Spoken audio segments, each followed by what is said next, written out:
mapema usikose kiti. Hapa utalii library utajaa mapema, sana, and the ticket sales are alarming. We might close the sales before the end of the week. So ndio pale uchukue tiketi yako, usije ukang'ang'ania gate, kuje mapema upate kiti chako, usije ukakosa kiti. Of course viti zitakuwa za kutosha. We have more than 10,000 seats na ticket sales pia zinakimbia sana. So sisi tunaomba chukua tiketi yako mapema, usije ukavutana na watu pale kwa gate. Ukikuja naingia tu. What inspired the theme The songs that are on the album are big inspiration to the theme. Okay, Janabi, as we also see on the poster, we have a lot of artists. Yeah. We have the likes of Samido, and people are used to, if it's a Jawa or if you're doing an album, we have a lot of artists. So people are asking, why did you decide to put Samido in the album? And also, we are not seeing Eva Jalamo in the album. Of course, Emma Jalamo is booked for another event, so but I wish you would be here with us.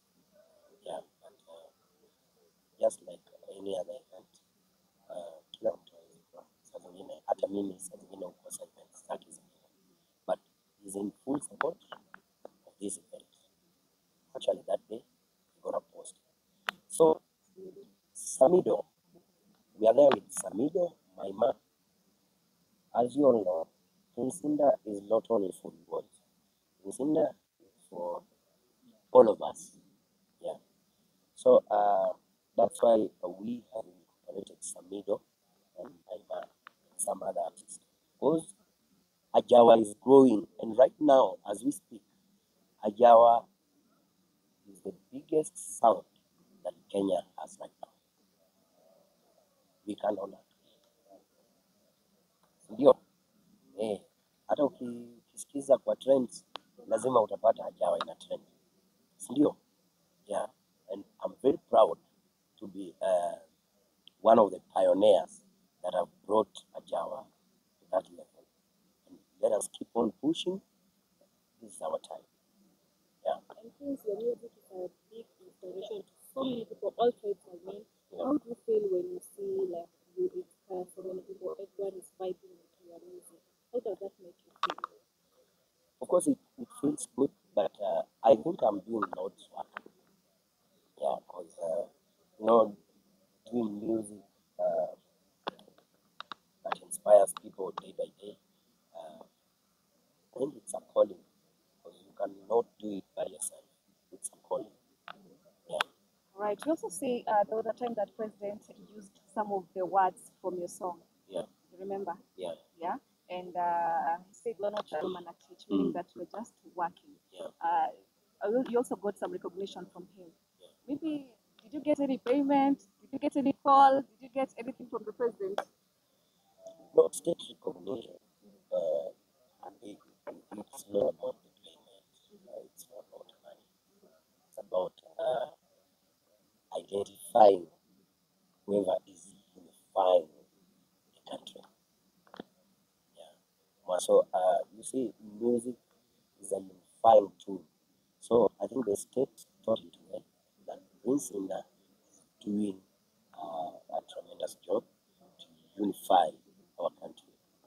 What about the album that you're going to release on 8th November? Is there anything new that you've done aside from the other album that you did last time? Of course, there are a lot of things, a lot of new things, even quality. Yeah, a lot of new songs, even the way I used to sing, we've adjusted a bit, and it's more professional. Thank you so much for your time. I hope kuna mtu ako na swali kwa nyuma kwa Polo. If you have a question for Bolo, for Santa, for Nick, anyone, okay, you can ask.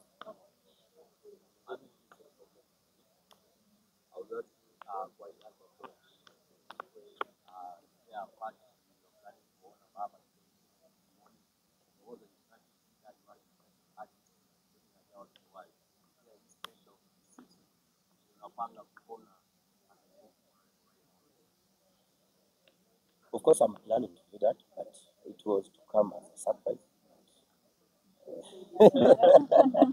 Yeah, but again, we must honor Baba because he deserves it. Yeah, whatever Baba did for this country is unmatched, and I don't think whether there is someone who will match whatever he did. Yeah. It's okay. Olo, on your side. Olo, on your side. Yeah. Of course. Of course, it's side by side, but don't keep on repeating it. Sema tu side by Okay, side. side by side with you. Yeah. What are we expecting? Mavazi gani ambayo tutategemea uvalishe? Kwa Si sababu last mnajua time mimi tulienda Malaika navalishanga Festival. mabawa, so mabawa tu ni mabawa, hakuna kitu kingine. It's Malaika Festival, mabawa it is. This time he has to fly. Yeah. It's the only way. Last one, We he did not fly fly. high, so expect mabawa. Yes. Okay. Tuliona pia uliweza kusema side by side by the president. Eh? Mambo yangu Watu hayo. walisema mambo mengi sana. Una maoni gani? Maoni yangu hakuna, si I was side by side with the president. Do you know what it means to be side by side with the president? Maybe people misunderstood. You tell us. There was no misunderstanding. I was side by side with the president. It's not easy to be side by side with the How president. did you get that chance to be there? Because I am the new Luo Kingpin. Why are you guys finding it so hard to realize? You left consider aside. They go Peru. They want to know the meaning. What Who took it appointed differently? you? Who appointed you to be there? Do you know what it means to stand side by side with the president of the country? People took it negatively. Well, that one should be, why negative? I was right there People side by side. with the president. Negative or not, bottom line is that Bolo is side by side with the president. He is a new kingpin. I don't know why you guys are making it complex. It's not complex, that's simple. Yes, I was side by side with the president, and I'm the new Luo kingpin. Yes. What can you tell those about our late father? Not just Luo, The entire country. not just Nation. the entire country, but Africa as a whole. Raila is a Pan-African, and we all know everything that he did for us. Personally, if you narrow it down to Kenya, we know he's the father of democracy. This freedom that we have of talking now is because of him. So there's so much that he has done to us. We cannot pinpoint because there are a lot. If we start talking about Raila right now, we'll take a whole day. But because of the respect we have for him, even as he's laid to rest, we still respect him. He's still dear to our hearts, and forever we will continue believing in his dreams. We'll continue believing in everything that he stands for. And we are truly honored to be part and parcel of his tribe. Yes. Ambia watu basi about the event that is coming, of course, tarehe ni 8 event ni November, moja. na event ni moja. It's that simple. Of course, if you are coming to get an outfit for that day, definitely 50% off from Bespoke City. That one you already know it's automatic. Number two, that day, if you're not there, you've missed a lifetime opportunity to, number one, roll with the who is who in the country. Number two, you've missed the opportunity to actually meet and greet with the new kingpin, that is Bolo Bespoke. Number three, you've missed a very big opportunity in your life to, for the first time, see Bolo Bespoke live. So that day, you have to not only come for the album launch, but come because Bolo Bespoke is here. You know, you have to come and see Bolo Bespoke with your naked eyes. Luo Kingpin. Yes. Haya, hebu ambia watu kitu. Mtu wangu umeng'ara leo. Kundi ni moja. Kundi ni moja. Kundi ni moja. Huyo siku tutakuletea nini? Oh, ni leo. Kila siku singarangi. Ama wewe ndio unaniona for the first time. Unang'aranga. Unang'aranga, hiyo siku tu expect nini? From us or from Bolo, From all of you. I think everyone has explained what you guys should expect. And repeating it shall be making noise. The Kingpin of Luo said. So repetition is a lot of noise. Nyinyi ngojeni tarehe 8 muone venye itakuwa. Kama hautakuja wewe utaonea kwa TV. Gazeti ndiko, kivipe ndipo nene. Watieko. Eh. Sasa all the best. Sana and wish you all the best. All the best. Thank you.